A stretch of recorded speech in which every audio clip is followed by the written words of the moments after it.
आपके पास अगला क्वेश्चन है, बहुत इंपॉर्टेंट क्वेश्चन है, खासकर 12th बोर्ड में अक्सर डिग्री निकालने के लिए देता है। कोई भी डिफरेंशियल इक्वेशन दे देगा आपके पास और बोलेगा कि इसका डिग्री बताइए।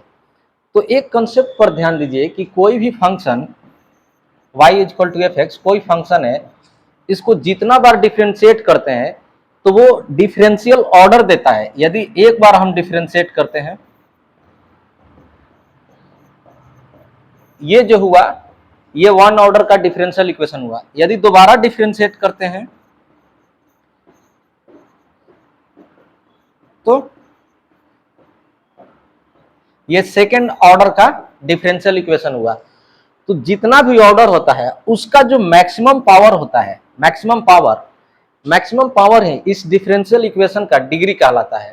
तो क्वेश्चन पर ध्यान देते हैं, ये जो डिफरेंशियल इक्वेशन दिया गया है इसका मैक्सिमम ऑर्डर है सेकंड, यानी कि कोई भी फंक्शन दिया होगा उसको दो बार मैक्सिमम डिफरेंशिएट किया गया है, तो ऑर्डर का जो मैक्सिमम पावर होता है वही डिग्री कहलाता है। तो यहाँ सेकंड ऑर्डर का हो गया ये डिफरेंशियल इक्वेशन, और इसका पावर जो होगा इस डिफरेंशियल इक्वेशन का डिग्री कहलाएगा। तो ऑप्शन नंबर ए आपका करेक्ट आंसर है।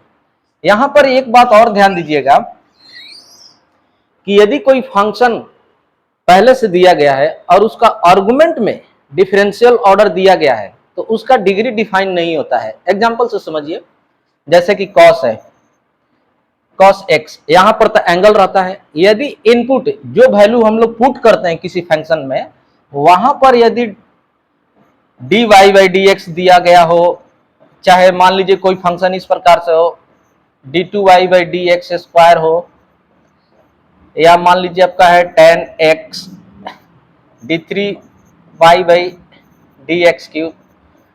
तो इस टाइप अगर कोई डिफरेंशियल इक्वेशन में इस टाइप का कोई भी मतलब एक्सप्रेशन दिया गया है तो उसका डिग्री डिफाइन नहीं होता है, यानी कि डिग्री नहीं निकाल सकते हम।